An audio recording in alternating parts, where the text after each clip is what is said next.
ഈശോയുടെ തിരുഹൃദയത്തിൽ നിന്ന് ഞങ്ങൾക്ക് കാരുണ്യ സ്രോതസ്സായി ഒഴുകിയിറങ്ങിയ തിരുരക്തമേ തിരുജലമേ ഞങ്ങളങ്ങിൽ ശരണപ്പെടുന്നു. ഈശോയുടെ തിരുഹൃദയത്തിൽ നിന്ന് ഞങ്ങൾക്ക് കാരുണ്യ സ്രോതസ്സായി ഒഴുകിയിറങ്ങിയ തിരുരക്തമേ തിരുജലമേ ഞങ്ങളങ്ങിൽ ശരണപ്പെടുന്നു. ഈശോയുടെ തിരുഹൃദയത്തിൽ നിന്ന് ഞങ്ങൾക്ക് കാരുണ്യ സ്രോതസ്സായി ഒഴുകിയിറങ്ങിയ തിരുരക്തമേ തിരുജലമേ ഞാൻ അങ്ങിൽ ശരണപ്പെടുന്നു. എൻ്റെ അന്തരാത്മാവിലേക്ക് ഒഴുകിയിറങ്ങിയ ദൈവകരുണ.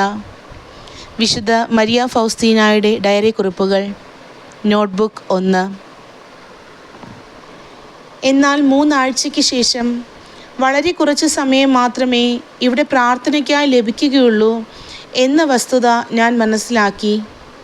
ആയതിനാൽ കൂടുതൽ കർശനമായ നിയമങ്ങളുള്ള ഒരു സന്യാസ സമൂഹത്തിൽ ചേരുവാൻ എൻ്റെ ആത്മാവ് പല ന്യായങ്ങൾ നിരത്തി എന്നോട് ആവശ്യപ്പെട്ടുകൊണ്ടിരുന്നു. എൻ്റെ ആത്മാവിൽ ഈ ചിന്ത രൂഢമൂലമായി. എന്നാൽ അത് ദൈവ തിരുമനസ്സായിരുന്നില്ല. എങ്കിലും ഈ ചിന്ത അല്ലെങ്കിൽ ഈ പ്രലോഭനം എന്നെ നിരന്തരം അലട്ടിക്കൊണ്ടിരുന്നു. അവസാനം ഒരു ദിവസം മദർ സുപ്പീരിയറിനോട് എൻ്റെ വിടവാങ്ങലിനെ പറ്റിയും മഠം വിടുന്നതിനെ പറ്റിയും പറയുവാൻ ഞാൻ തീരുമാനിച്ചു. എന്നാൽ മദർ സുപ്പീരിയറിനെ കണ്ടുമുട്ടുവാൻ സാധിക്കാത്ത വിധം ദൈവം കാര്യങ്ങൾ ക്രമീകരിച്ചു. ഉറങ്ങാൻ പോകുന്നതിന് മുൻപായി ചെറിയ ചാപ്പലിലേക്ക് പ്രവേശിച്ച് ഇക്കാര്യത്തിൽ ഒരു വെളിപ്പെടുത്തൽ നൽകുവാൻ ഈശോയോട് ഞാൻ പ്രാർത്ഥിച്ചു.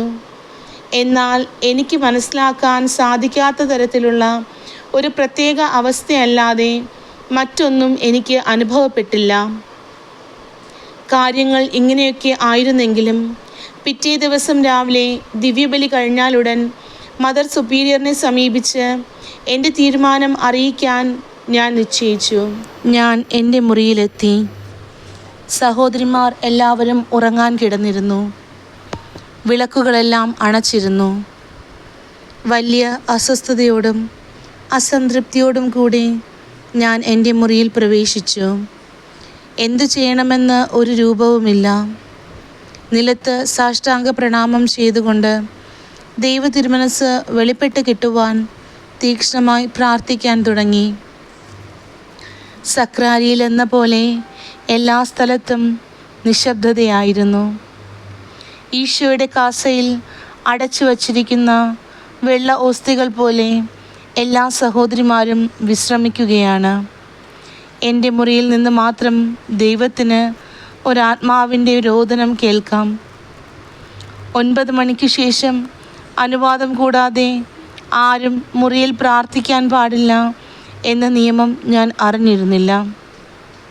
കുറച്ചു കഴിഞ്ഞപ്പോൾ എൻ്റെ മുറി പ്രകാശത്താൽ നിറഞ്ഞു. ഈശോയുടെ ഏറ്റവും ദുഃഖപൂരിതമായ മുഖം ജനാലവിരിയിൽ ഞാൻ കണ്ടു. അവിടുത്തെ മുഖത്ത് തുറന്ന മുറിവുകളുണ്ടായിരുന്നു. വലിയ കണ്ണീർ കണങ്ങൾ എൻ്റെ കിടക്കവിരിയിൽ വീണുകൊണ്ടിരുന്നു.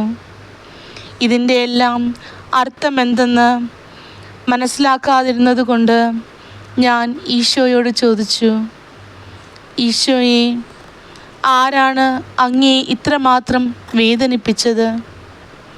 ഈശോ എന്നോട് പറഞ്ഞു, ഈ മഠം ഉപേക്ഷിക്കുന്നത് മൂലം നീ ഏൽപ്പിക്കുന്ന വേദനയാണിത്. മറ്റൊരിടത്തേക്കുമല്ല, ഈ സ്ഥലത്തേക്കാണ് ഞാൻ നിന്നെ വിളിച്ചിരിക്കുന്നത്. ഞാൻ നിനക്കായി ധാരാളം കൃപകൾ ഒരുക്കി വച്ചിട്ടുണ്ട്. ഞാൻ ഈശോയോട് ക്ഷമ ചോദിച്ചു. ഉടനെ തന്നെ എൻ്റെ തീരുമാനവും മാറ്റി. പിറ്റേന്ന് കുമ്പസാര ദിവസമായിരുന്നു. എൻ്റെ ആത്മാവിൽ സംഭവിച്ച എല്ലാ കാര്യങ്ങളും ഞാൻ കുമ്പസാരക്കാരനെ അറിയിച്ചു. ഈ സഭാ സമൂഹത്തിൽ തന്നെ നിൽക്കുവാനാണ് ദൈവ തിരുമനസ്സെന്നും മറ്റൊരു സന്യാസ സഭയെപ്പറ്റി ഞാൻ ചിന്തിക്കുക പോലും ചെയ്യേണ്ടതില്ലെന്നും ഇതിൽ നിന്ന് വ്യക്തമാണെന്ന് കുമ്പസാരക്കാരൻ എന്നെ ബോധ്യപ്പെടുത്തി. ആ നിമിഷം മുതൽ ഞാൻ സന്തോഷവതിയും സംതൃപ്തയുമായി.